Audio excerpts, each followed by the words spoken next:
bienvenidos a este espacio. Pues el día de hoy vamos a dedicarle a la asignatura de cálculo diferencial. Vamos a encontrar valores máximos y mínimos de una función mediante el criterio de la segunda derivada. Pues vamos a empezar. Bien, lo primero que tenemos que hacer es definir qué es un máximo y un mínimo de una función. Y pues tenemos que un máximo se vería como esta gráfica que tengo aquí, en la cual por definición decimos que al evaluar todos los puntos de una función, se va a encontrar un punto, o si se encuentra un punto que tenga un valor superior a todos los demás puntos en un determinado intervalo, como el que tenemos aquí A y B, entonces vamos a encontrar un máximo de la función. Por el contrario, un mínimo pues sería entonces como en esta gráfica. Un mínimo entonces va a ser aquel punto que encontremos que tenga un valor inferior a todos los demás puntos de la función evaluados en un determinado intervalo. Se le llaman máximo y mínimo local, puesto que se está haciendo la evaluación en un determinado intervalo de la gráfica. Una gráfica puede tener, o una función, la gráfica de una función puede tener un punto máximo, puede tener un punto mínimo, o puede tener ambos, o puede tener muchos máximos o muchos mínimos, dependiendo del tipo de función. Y precisamente pues este método nos va a ayudar a determinar si es que hay muchos, si hay pocos, si nada más hay uno o no hay ninguno, o qué es lo que pasa con la función. Muy bien, pues vamos a empezar a ver cómo sería el método. Para ello también necesitamos identificar dos cosas, o bueno, más bien varias cosas que tenemos aquí. Este punto que sale aquí pues es el máximo, que está en azul, y cuando nosotros tenemos un máximo vamos a decir que la función tiene una concavidad, o se le llama cóncavo hacia abajo. Si vemos la curva, entonces el área que está sombreada por debajo de la curva nos indica su concavidad. Entonces un punto máximo, como aspecto teórico, un punto máximo refleja concavidad hacia abajo en una función. Un punto mínimo, como el que tenemos acá, nos va a reflejar entonces ahora una concavidad hacia arriba, que es lo que tenemos aquí en color naranja. Entonces también como teoría tenemos que saber que un punto mínimo de una función nos genera concavidad hacia arriba. Y tenemos aquí marcado un tercer punto en la gráfica, que lo estoy marcando aquí en rojo. A este punto es bien importante que lo conozcamos, se llama el punto de inflexión, y lo vamos a definir como el punto donde la función cambia el sentido de la concavidad. Si ustedes se dan cuenta, aquí la concavidad, que está sombreada como un área, pues se está delimitando aquí por una línea, y justamente esa línea cae en ese punto de inflexión. Entonces justo en este punto la función dejó de ser cóncava hacia abajo y empezó a ser cóncava hacia arriba. Entonces pues bien importante que tengamos en cuenta eso, puesto que ahorita vamos a aprender a calcularlo, y más adelante cuando lo podamos aplicar, pues esos puntos de inflexión nos van a servir para determinar algunas otras cuestiones. Bien, pues vamos a ver este método.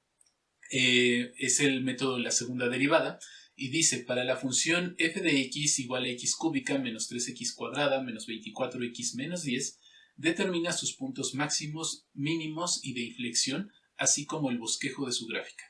Bien, pues tomamos la función x cúbica menos 3x cuadrada menos 24x menos 10, la vamos a derivar. La derivada de x cúbica nos da 3x cuadrada, la derivada de 3x cuadrada nos da 6x respetando su signo, la derivada de 24x me queda 24 respetando su signo negativo, y la derivada de menos 10 pues sabemos que es una constante, por lo tanto nos da 0. Bien, entonces lo que vamos a hacer es que vamos a tomar el valor de esta derivada y lo vamos a igualar a 0. Y vamos a encontrar los valores que satisfacen la ecuación. Es una ecuación de segundo grado. Esta ecuación de segundo grado yo la puedo resolver por fórmula general, por factorización o completando el trinomio cuadrado perfecto. Cualquiera de los métodos me sirve para encontrar los valores de la ecuación. Estos valores le vamos a llamar los valores críticos. Bien, pues en este momento, para no hacer un procedimiento más largo, puedo resolver esto fácilmente por una factorización. Lo que voy a hacer entonces aquí, en primer lugar, será sacar un factor común para ajustar a que mi ecuación, para que en mi ecuación el término cuadrático tenga un coeficiente igual a 1. Entonces, si nos damos cuenta, todos nuestros términos son divisibles entre 3. De esta manera, 3x cuadrada entre 3 me queda x cuadrada, 6x entre 3 me queda 2x, y menos 24 entre 3 me va a quedar menos 8. Entonces, de esta manera nosotros hacemos una factorización de la ecuación y me va a permitir encontrar sus valores críticos más fácilmente. Del 3, pues para la factorización me voy a olvidar y únicamente me voy a llevar x cuadrada menos 2x menos 8. Y sabemos que esto sería un trinomio de la forma x cuadrada más bx más c, donde vamos a encontrar dos números que sumados me den menos 2 y multiplicados me den menos 8, para que escribamos los factores de esta manera. Raíz cuadrada de nuestro término cuadrático, que sería x, entonces ponemos x menos 4 y x más 2. Menos 4 más 2 me da menos 2 y menos 4 por más 2 me da menos 8. Y entonces queda resuelta mi ecuación. Voy a sacar mis valores críticos y para ello cada uno de estos factores los voy a igualar a 0. Los voy a cambiar aquí de color para que los podamos identificar más fácilmente. Cada uno de ellos me los voy a llevar para acá y los voy a igualar a 0 y vamos a despejar a x de cada expresión. En la primera expresión el 4 está restando, entonces va a pasar de este lado sumando, por lo tanto x es igual a 4. De este lado, en esta segunda ecuación, el 2 está sumando, pasaría de este lado restando. Entonces, a estos dos valores les voy a llamar mis puntos críticos o valores críticos. Y aquí, entonces, es donde voy a poder encontrar un valor máximo y un valor mínimo. Entonces, vamos a hacer la evaluación de la función mediante la segunda derivada para saber si este es el máximo o es el mínimo y lo consiguiente con este. Para ello, pues me voy a llevar mi primer derivada, vamos a retomar esta de aquí, y lo que vamos a hacer con ella es volverla a derivar. De hecho, si ustedes se dan cuenta aquí, ya marqué la función, pero ahora con dos comitas, eso significa que es la segunda derivada. Entonces, a esta derivada la vuelvo a derivar, derivada de 3x cuadrada me queda 6x, derivada de menos 6x me queda menos 6, y derivada de menos 24 es una constante y me da 0.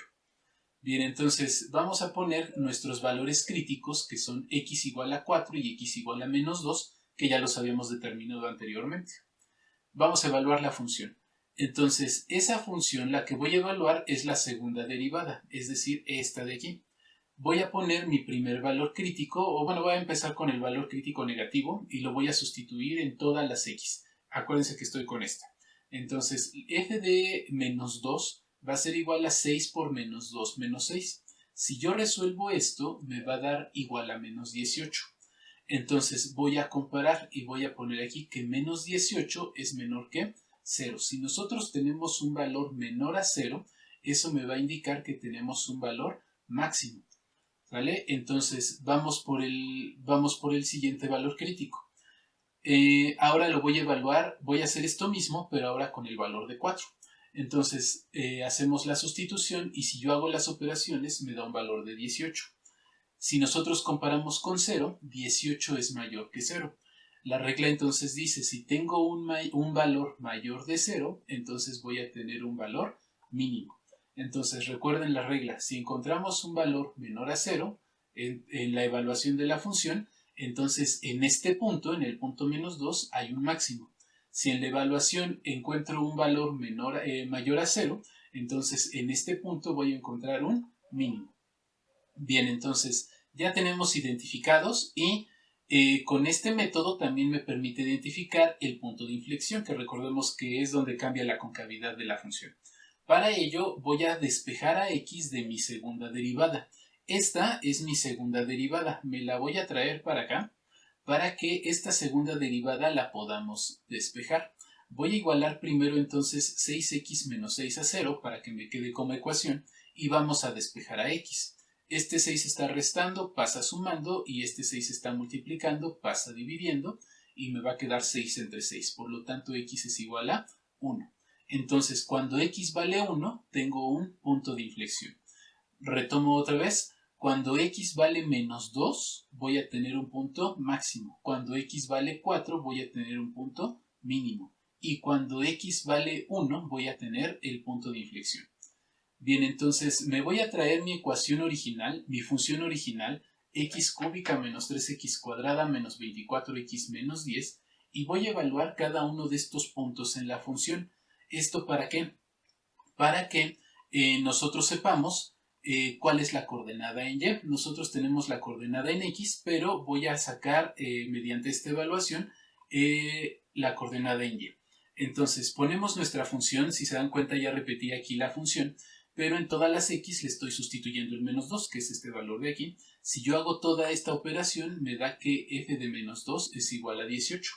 Si yo lo hago con el mínimo, si hago toda esta operación, entonces x me tiene que dar menos 90. Bueno, f de 4, perdón, menos 90. Si yo lo hago con este, entonces me quedaría que f de 1 me sería igual a menos 36. De esta manera voy a generar entonces mis coordenadas. Tengo aquí en x menos 2 y la función va a valer 18. Por lo tanto, mi coordenada es menos 2,18. En este caso, x vale 4 y la función va a valer 90. 4, menos 90. Y en esta última, x vale 1 y su función va a valer menos 36 evaluada en ese valor. Entonces mi coordenada va a ser 1, menos 36. Bien, vamos a hacer entonces el bosquejo de la función y para ello pues vamos a trazar nuestra gráfica. Voy a poner aquí mi plano y el plano lo tengo escalado. Entonces, por cada unidad del eje X estoy representando 10 unidades del eje Y. Esto porque me están dando valores muy grandes en el eje de las Y y pues no me cabría la función completa aquí. Eso entonces lo podemos hacer. Bien, ya tengo mi plano. Voy a poner mi primer punto, que es menos 2,18, que sería la coordenada que tengo en verde. La voy a poner también en verde. Voy a poner entonces mi punto, este sería el máximo. Voy a poner donde está el punto mínimo, que sería con 4, menos 90. Aquí está mi punto en azul. Y voy a poner mi punto de inflexión, que está en rojo. Lo voy a marcar aquí, que sería 1, menos 36. Una vez de que tengo marcados mis 3 puntos, pues basta con que haga yo trace yo una curva. La curva va a venir desde acá abajo, va a llegar al punto máximo, pasando por el punto de inflexión y llegando al punto mínimo y va a volver a subir. Y la gráfica se tiene que ver algo más o menos así. Entonces, por eso es importante para cuando haga yo el bosquejo de la gráfica saber hacia dónde va la concavidad de la función en el punto máximo y en el punto mínimo. Como yo sé que la concavidad en el punto máximo es hacia abajo, por eso sé que la función empieza desde acá abajo y hace este comportamiento. En el punto mínimo la concavidad va hacia arriba y por eso sé que va a hacer este comportamiento. Y bien, pues por hoy es todo. Espero que les sea muy útil esta información. Es un método más sencillo. De hecho, en un video anterior hicimos la determinación de puntos máximos y mínimos por el criterio de la primera derivada. Ese método es un método más elaborado. Este es un poquito más sencillo y nos genera más información, pero ambos métodos pues nos generan información importante para la evaluación de la función. Entonces, pues ahora toca practicar. Esto acuérdense que lo aprendemos mediante la práctica y pues mucho éxito y nos vemos en la siguiente. Hasta la próxima.